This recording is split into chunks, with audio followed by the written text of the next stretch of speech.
तो फिर क्या अच्छा लगा? अब रामचरितमानस की एक दो कड़ियां आपको सुनाएंगे उर्दू में। हाँ। ये लिखा है पंडित ब्रिज नारायण चकबस्त लखनवी ने। जी बिल्कुल, बड़ा बड़ा नाम है। हाँ, नारायण हाँ, चकबस्त लखनवी। जी। वो लिखते हैं मर्यादा पुरुषोत्तम श्री रामचंद्र जी की जीवनी में हाँ। कि रुखसत हुआ वो बाप से लेकर खुदा का नाम। रुखसत हुआ वो बाप से लेकर खुदा का नाम, और राहे वफा की मंजिलें अव्वल हुई तमाम। जब जाने लगे मर्यादा पुरुषोत्तम पिता के त्रिवचन को पूरा करने के लिए, तो पिताजी जाके आज्ञा लेते हैं कि पिताजी अब हम आपके आज्ञा का पालन करने जा रहे हैं, और माता को जो आपने, सौतेली माता को जो आपने वचन दिया उसको पूरा करने जा रहे हैं, आपका आखिरी दर्शन करने आए हैं।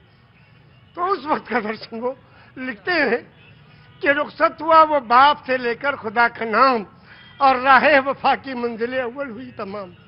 पहली मंजिल खत्म हुई और बाप से आज्ञा लेके और वनवास खिले जा रहे हैं। और जब माता जी के पास गए तो उनसे जब पूछना चाहा, तो उसमें लिखते हैं कि माता कौशल्या जी सिर्फ देखती रही, और जब उनसे पूछा, उनसे इजाजत ली, तो कहने लगी कि मैं खुश हूं, फूंक दे कोई इस तख्त तो ताज को, और तुम ही नहीं तो आग लगाऊंगी राज को। जब तुम ही नहीं तो आग लगाऊंगी राज को।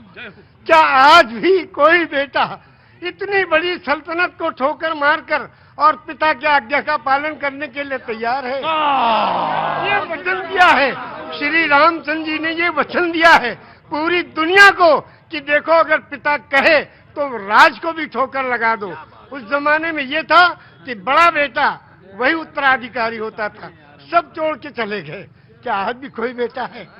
तो इस राम की जीवनी से ये सबक लेना चाहिए। आचार्य जी, आपने तो आचार्य, अब बिल्कुल, अब इसके आगे अब आप हमसे क्या कहवाएंगे? बस धन्य है ऐसे महान पुरुष। दोनों आंखों से जलधार बह रही है, और शायद निषाद राज ने भगवान के जब चरण पखारे होंगे तो शायद यही रहा होगा दृश्य। निषाद राज ने यही पूछा। हाँ, जब गए, हाँ, जो उत्तराधिकारी हुए थे, हाँ, और तलाश करते गए, निषाद राज ने पूछा प्रभु आप कहाँ? हाँ, कहने के अपने भाई को ढूंढने। भरत जी। भरत जी ने कहा, हाँ, तो कहने भाई को ढूंढने के लिए पूरी फौज लेके आए हो? हाँ, अब फौज लेके आओ तो इसके माने तो आप उनका बिल्कुल खात्मा ही करने आए हो? कहा नहीं, अपने भाई को लेने आए हैं। अगर वो नहीं गए तो हम उनके चरणों में जो चीज है खाऊं, उसी को ले जाके रखेंगे सिंहासन में, फिर राज करेंगे। क्योंकि रामचरितमानस की कौन सा पंक्ति आपको सबसे मन को भाती है? सबसे ज्यादा तो यही भाती है कि बिन पग चले सुने बिन काना, कर बिन करे कर्म बिन दाना, आनंद ही सकल रस भोगी, बिन मारी वक्ता बड़ जोगी। एक राम है घर घर लेटा, एक राम है दशरथ बेटा, और एक राम है जगत प्रचारा, एक राम है जग से न्यारा। और उस राम को कब याद करते हैं? उस राम को याद करते हैं जब अर्थी उठाई जाती है। क्या कहते हैं? राम राम सत्य है। क्या मतलब? मर्यादा पुरुषोत्तम श्री रामचंद्र की जो पूजा और अर्चना उपासना करते थे, जिस राम की वही राम सत्य है। राम राम सत्य है, राम नाम सत्य है, हरि का नाम सत्य है, और सत्य बोलो मुक्ति है।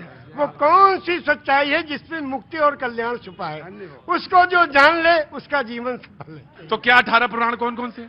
श्री विष्णु पुराण, शिव पुराण, पद्म पुराण, स्कंद पुराण, गरुड़ पुराण, वायु पुराण, सूर्य पुराण, अग्नि पुराण, ब्रह्म वैवर्त पुराण, लिंग पुराण, वामन पुराण, उत्तर भूषण पुराण, काकभूषुंड पुराण, हरिवंश पुराण, देवी भगवत पुराण, भाष्य पुराण, भविष्य पुराण, मत्स्य पुराण, कल्कि पुराण।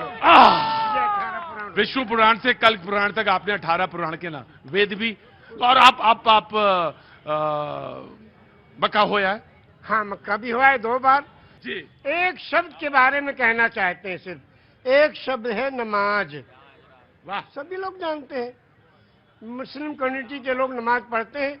ये निवेदन करना चाहता हूं कि ये शब्द नमाज भाषा कौन सी है? इंग्लिश है कि उर्दू है कि अरबी है कि क्या है? ये भाषा कौन सी है? ये अगर चौरसिया जी बता दें तो उनका अभिनंदन है, बहुत सुंदर। आज तो आपने लगता भिगो भिगो के देना तय कर लिया है। मौसम नहीं है भीगने वाला। ये लखनऊ है भैया। हाँ जी, अरे मुझे मालूम है उनको, मैं जानता हूँ, पांडे जी हैं वो जी, वो पांडे जी हैं, मुझे मालूम है। मैं पांडे तो मैं भी हूँ। ब्रह्म जो सो जाने ब्रह्मण, जिसको ब्रह्म का ज्ञान हो वही ब्रह्मण। ब्राह्मण को ऊपर से तो आपने कहा जहाँ पे आपने छोड़ी थी बात वो, हाँ, शब्द है नमाज। नमाज जी, एक शब्द है और ये प्योर संस्कृत का शब्द है। उर्दू में इबादत, हिंदी में पूजा अर्चना उपासना, इंग्लिश में प्रेयर और संस्कृत में नमाज। क्यों? इसको संधि विच्छेद कीजिए। नमः धन अज।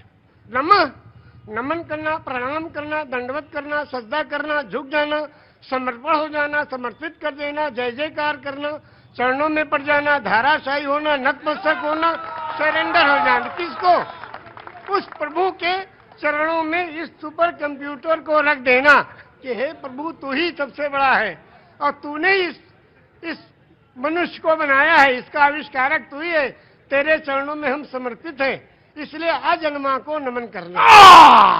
और ये हुआ नमाज। एक मिनट, मेरे माथे पे थोड़ा हाथ रख दीजिए। अरे भैया हम दोनों हाथ रख देंगे, हाथ पे नहीं।